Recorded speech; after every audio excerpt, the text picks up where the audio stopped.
Hi guys, it's just Vicky. I'm going to show you how I made this Halloween card. This is just my Crafter's Companion stamping mat, just for the stamping. So I'm using the Boo Crew from My Favourite Things. I'm using 3 of the stamps off there. And then I'm going to use the Sentiment of Best Witches. As I say, the stamping mat's just a little bit spongy. I've then got a paper, which comes from this pad here. And I also have taken 3 of the medium-sized circles from this Lawn Fawn die set as well. So that's what I'm going to be stamping my images onto.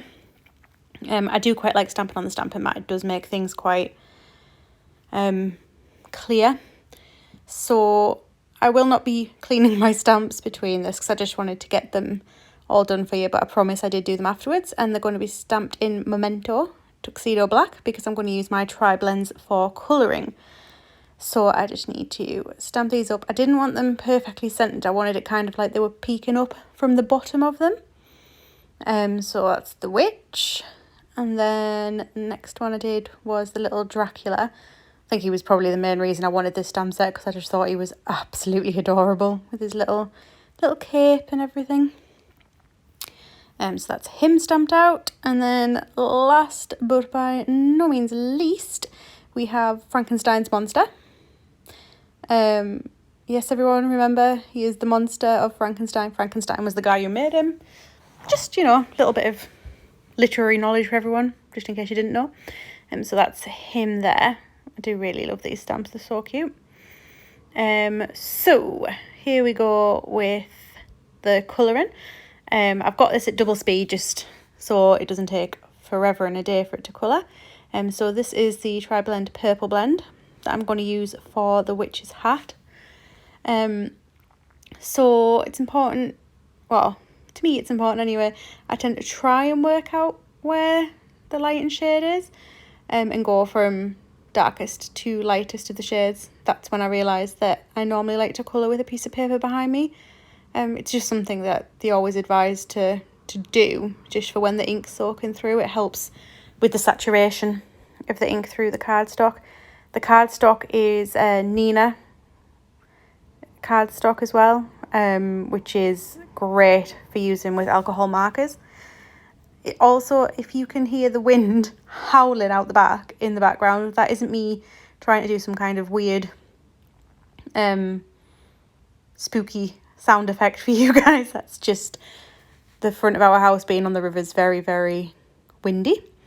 I also decided to use the purple on some of the stripes on little Dracula's top as well. He's so cute. And I only used one colour on the sleeves, like one shade, because there was just no point of not doing it. This is, I missed looking at it when I was talking to you, Ice Grey Blends.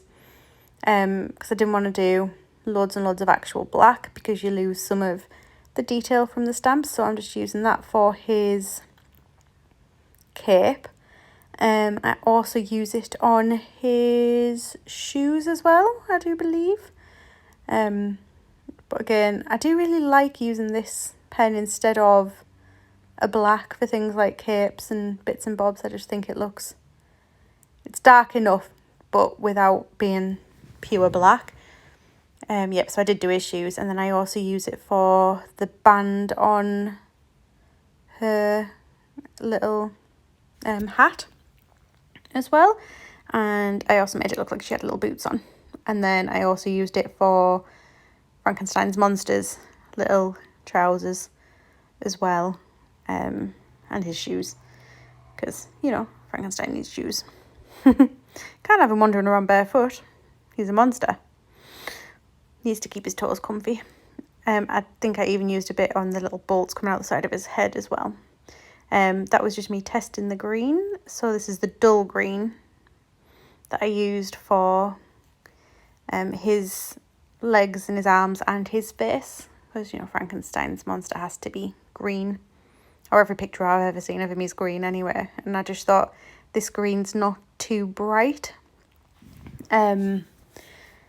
I didn't want him like fluorescent green. I wanted him a slightly more realistic green. You'll see I do go back in again with the markers because I wasn't really overly happy with the blend. It looks a bit too liney around the edge. Can't think of a better word for it. So I did just go back into the middle again and just kind of try and blend that out a bit smoother so he didn't look quite as bizarre. I think the blend worked out quite nice in the end, although it was probably slightly darker than I intended. This is actually a Spectrum Noir Classic marker. It's just the black. I did want a difference between the hair, so I figured just for that one little thing I'd do proper pure black and not blend it. I don't think it looks bad. I think, you know, with the hair I might put a highlight in at some point before sending it. And then this is the Fair Skin blend. So Dracula isn't green as far as I'm aware, so I decided to do him just with fair skin. I also do the witch in the same colouring because I decided as a redhead I wanted the witch to also be a redhead, and I very rarely see a redhead with any kind of a tan, so she was going to be pale just like me. Again, just with the tri-blends, it's just a case of going from dark to light. I do like how the fair skin blend works. They are also, or they've literally today brought out tri-blend brush markers. This is the burnt orange blend for anyone who cares for hair. So they've brought out brush versions, which are kind of like their illustrators, so you can do more sweeping gestures for hair and things. And despite the fact that it's not payday till next week, I am incredibly tempted. So you may soon be seeing me going, hi, these are my brush markers. But we'll see if I can resist or not. I am lacking in self-control when it comes to marker pens. I think I've got a slight problem. I then moved on to the orange blend for the other stripes on his top. So I did the same again. I blended the stripes, horizontal stripes on his belly section, but I just used the mid shade on the arms because it was just such a small space. There was just no room for real blending. And then I also decided to colour Frankenstein's t-shirt in orange because I thought he'd quite like an orange t-shirt. Just seemed a Halloween-y colour, and I didn't want to use too many different colours on these, just because I wanted to keep it quite collection-y. Is that a real word? Don't think it is. It's my new word that I've just made up. Collection-y. So these are the True Blue. These are the shades. I decided he was going to be having little light jeans on. So those are nice and quick to colour. And that was him finished. And then all she needs is her broom. So I used, if I remember correctly, these are gold blends, I think. Yep, gold blends. And I just coloured it all in one shade and did a few little flicks on those. And then I used Earth Brown blend I just used the one shade of that just for the broom handle again. It's so thin and small, there was just no point with it. So that's them all coloured in. So then it is time to triple check how I was wanting them set up. I wanted my sentiment in the top corner. I also decided I wanted to emboss my sentiment. So this time I did remember that I needed to use my anti-static bag just to stop the powder sticking areas I didn't want. I'm using a white embossing powder, so it would have shown up if it did make a mess. Just take away the excess powder off there. I used my Wow embossing powder. It only arrived a couple of days ago. And then clear embossing ink. So as I said before, I was using the sentiment out of Best Witches. So I just used the Happy Halloween, or was it the Halloween, I think it is. So just tried to get that to line up. I figured if I lie it down and then pick it up, it goes a bit straighter. Cover that in my ink and spend a bit of time and line it up and stamp that one down. Was trying to get a good look because I couldn't decide if it had settled properly. Pour in the powder. It wasn't quite enough on the left hand side, which is why I kind of went in for a second go on that. And then I just needed to get that out of the way before I did the next bit. No matter how careful I am, I always seem to end up with embossing powder everywhere on my desk. It just doesn't seem to want to play nicely. So heat gun on to the hottest setting, and this time I did manage to get it in. I don't know if you can see very well, but I think you should be able to see when that was changing there. I do love watching embossing powder change.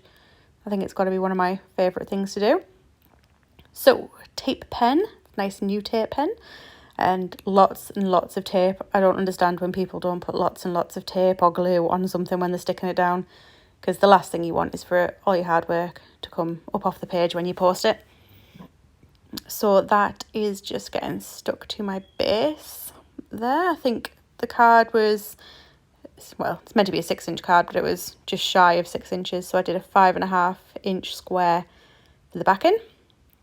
And then I decided to use foam pads on my little characters. So I did one big one down the middle of each, and then you'll see in a second I just put a couple of smaller ones either side just to try and give it a bit more cover, because otherwise it would have caved slightly.